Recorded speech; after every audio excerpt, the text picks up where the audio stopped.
think Bitcoin maximalists who wandered into the room, some of this material may be a bit triggering for them. Welcome to the Scientific Investor channel, where I talk crypto and science behind investing. Now, you guys will be thinking why we are on the page of PayPal, right? Now, there is a reason for that, because, Pomp was actually stating in a recent interview in CNN with Julia that, the so-called utility tokens, he really used that word. And he, the points which he raised about XRP and the company Ripple, I have my own take on this. Now, yes, I don't think this guy has done his background study, or either he's acting like he don't know what's happening in the background. Now, about PayPal. Now, I'm going to use this example to clarify with you guys. And when I'm going to do that, you guys also have to understand that executives from the company Ripple always use this example because it's a real life incident, right? Say PayPal and Venmo is, Venmo is owned by PayPal, and still there is no interoperability between them. Even though, PayPal is the holding company, still you can't actually use your funds from PayPal to Venmo. And the important thing is when they actually talk about these things, they actually talk in front of the big guys. Say, for example, regulators, central bankers, and BTC Maxis are like, oh, we can't do that. How can we do this? Now, this is the chief of PayPal, but I would like to start from here, not from her, directly from Bart. I agree with a lot of, I disagree with some of. We have payment networks that are not interoperable.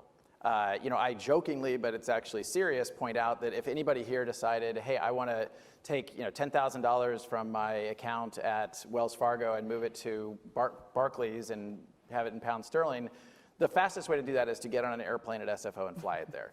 That's a crazy statement. I mean, another manifestation that I know that, I am a PayPal customer, I'm a Venmo customer. The lack of interoperability is manifested even within that network. And so what do you think the PayPal chief will be thinking about this argument in that stage? Because, he's actually talking something based on regulated financial institutions, of different owners and same owners, which is HSBC and Barclays. And, I think the chief of PayPal will be acting on this at the big background now, because, these questions have been asked in front of a massive audience, which are including regulators, banks, central bankers. So he need to answer his clients, his stakeholders, right? Now, what option does they have, considering PayPal is used worldwide? Now, yes, I agree. Venmo is in US, it's not worldwide.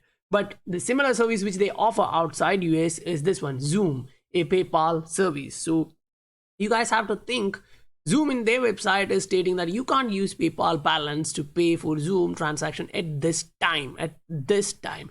So yes, they are looking at something, but as of now, there is nothing. There is no interoperability between them. So, guys, for regulated financial institutions like this, if they need interoperability, Ripple, the company, is an established one, and they provide you a network of financial institutions who are regulated, and they are in a constant talks with around 40 to 50 central banks around the world, in which, there is Bank of America, Bank of England. So the BTC Maxis will never agree on their proof of work sheet, which, eats a hell lot of energy. Now, this is Bank of England website. You can see the ID here, and if you want to go through and read this report, that's cool. Now, they show you low carbon economy. They are considering climate change responses. So it's also an important factor. So you still think mining is cool? What do you think about, Ripple's pre-mined XRP? Now, do you see a positive light coming in from somewhere? Considering that, Bank of England, Bank of America, and other giant central banks are part of this. Now, yeah, we will actually talk something even better. Now, they are not only talking about this. When you move above, you can actually see like this, shaping tomorrow's payment system. Do you think this is a coincidence that they are talking that in this report? Why are they talking about innovation on modern financial institutions? Why are they talking about this? You have to actually ask yourself. No, they are talking about standards and protocols. You know who else is talking about standards and protocols? Ripple, the company, when they state about Internet of Value, they're actually talking about protocols, comparing to the internet age, how the HTTP and others changed the world. So in the similar sense, they're talking about standards and protocols. Okay, why are they going to use these standards and protocol? If you go through that, you'll understand that it is to enable innovation, competition, and to reduce the cost of finance. Now, where is the cost of finance? It's too much if you consider the existing cost. Why? Because they have a hell lot of funds which has to be dormant. And yeah, I know there are fools who actually come out and state, no, there is no dormant capital. But that's not true. We heard it directly from the bankers that, yeah, they used a different word, and we covered that in this channel previously. So, without compromising privacy, security, and trust. So they are into this in a giant scale. I'm reading this, okay? They can enable innovation and competition and reduce cost of finance, but privacy, security, liability, and trust will be forever greater prominence. So they are not compromising on their trust issues and all. They are looking at something even better. Now, at the bottom, they also advocate business and regulators to keep pace with new techniques and alternative data set. Now, you actually have to keep this in mind. This is coming out from Bank of England, and they are actually asking the policymakers and regulations to keep up pace with new techniques and alternative data sets. Now, read this, data sets.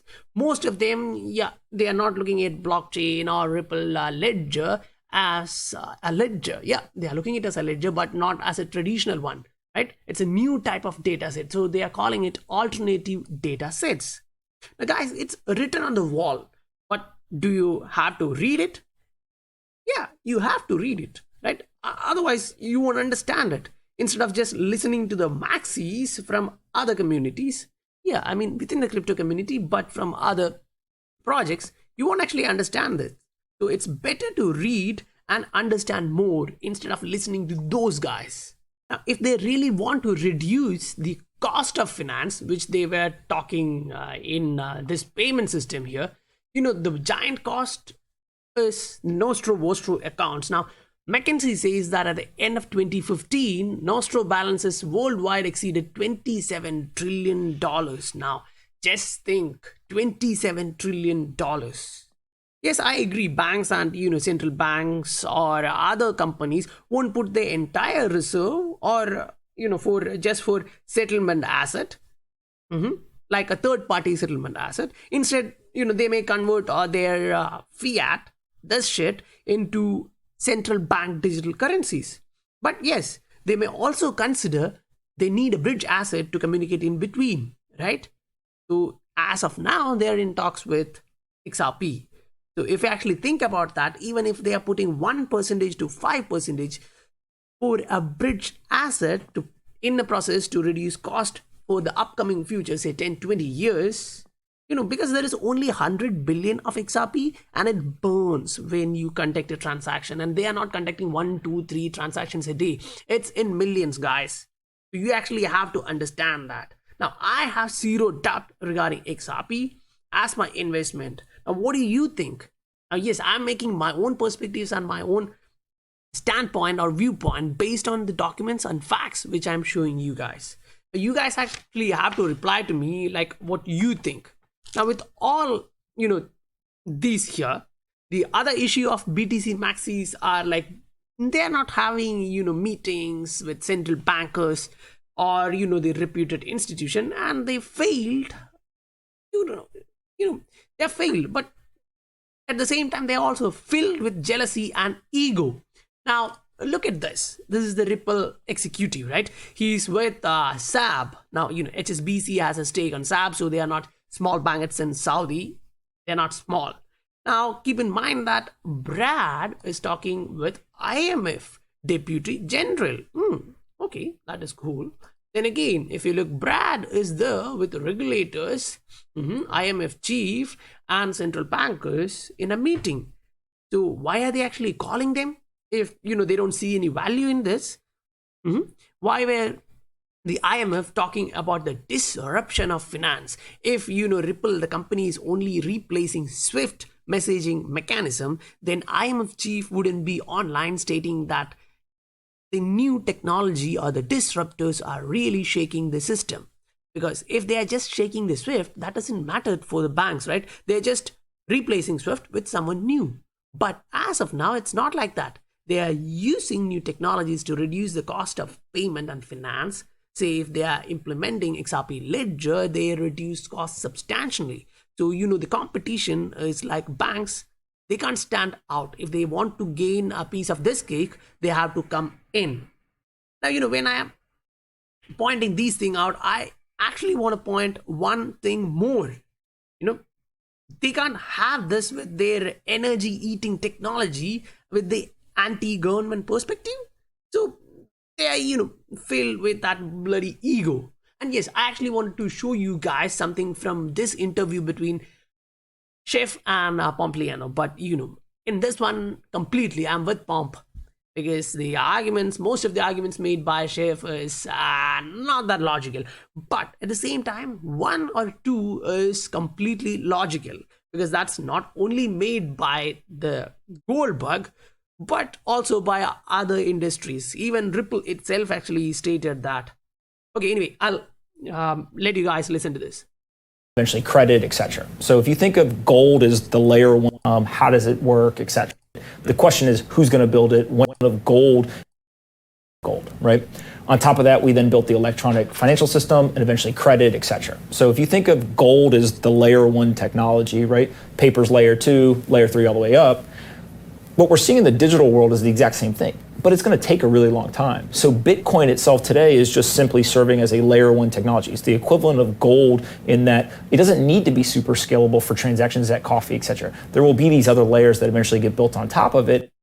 So they're actually waiting with their energy eating technology for some new entrepreneurs to come in, make something brilliant to make this thing more scalable or more usable. Whereas you have something other than that, which is not this kind of energy consuming and it's completely efficient. You can even use that to buy your coffee. If you're using Bitcoin, most of the time your coffee may be getting cold within the 10 minute to 45 minutes of payment duration. But that's not also it. There are other points which you actually have to keep in mind in this interview, because that points is like key points. And again, what makes no sense is even if you assume, okay, if cryptocurrencies are going to work, I cannot think of an example throughout history where any innovation, where the first one was the best one, right? Now, yes, I do agree with that. I really do agree with that. And I'll explain that. Now, if you actually look at this, it's David Strauss who's actually showing you there is a technology breakthrough. One designed for all use cases. Now I know what he's comparing it with, and the viewers understood that. Anyway, now from the Model T, you have different items for different use cases, and the bottom you have a racing car with high speed. Maybe it's XRP. Anyway, but I hope you understood the point. It's not the first innovation which came through and it act as a successful item. Now you have different products afterwards which matures itself and become the point of value. Now, yes, if we actually move here around 15 minutes of the video, you can actually see a comparison where they are comparing proof of work, proof of stake, and XRP. So when you actually compare this, you can actually understand what the transaction cost is, or how much transaction per second happens, and how much energy it actually uses, and what they highlight: negligible energy consumption. So is energy a key thing? Or do you think energy is not that issue because you have a lot of energy, no carbon, no climate change? I don't know, but it's up to you guys. Now, you guys can actually let me know what you guys think about this, and let me know what your point is. Now about the news updates and the technical analysis of what's gonna happen with XRP price. I'm gonna come up with that in the next video within short time.